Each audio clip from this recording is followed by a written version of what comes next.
মধ্যপ্রাচ্যে Iran Israel যুদ্ধের প্রভাবে বিশ্ব অর্থনীতি যখন টালমাটাল, তখন বিনিয়োগের ক্ষেত্রে নিরাপদ আশ্রয় হিসেবে পরিচিত স্বর্ণের বাজার দরে বড় পতন হয়েছে।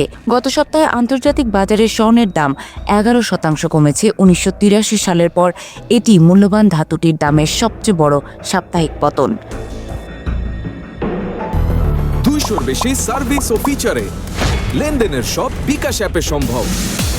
সিএনএন ও বাজার বিশ্লেষক সংস্থাগুলোর তথ্য মতে, মধ্যপ্রাচ্যে ইরান যুদ্ধ শুরুর পর থেকে স্বর্ণের দাম 14% বেশি কমেছে। সাধারণত অনিশ্চয়তা বা মূল্যস্ফীতি বাড়লে বিনিয়োগকারীরা স্বর্ণ কিনে রাখেন, তবে যুদ্ধের কারণে জ্বালানি তেলের দাম বেড়ে যাওয়ায় বিশ্বের কেন্দ্রীয় ব্যাংকগুলো এখন সুদহার কমানোর বদলে তা স্থিতিশীল রাখার কথা ভাবছে।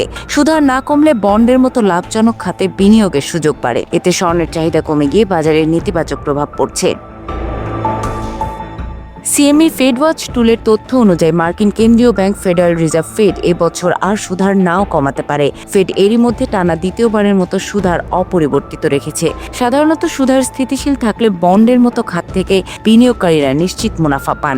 এতে স্বর্ণের চেয়ে বন্ডের আকর্ষণ বেড়ে যায় এবং বিনিয়োগকারীরা স্বর্ণ বিক্রি করে বন্ডের দিকে ঝুঁকছেন। স্বর্ণের দরপতনের আরেকটি কারণ হলো ডলারের শক্তিশালী বিনিময় হার।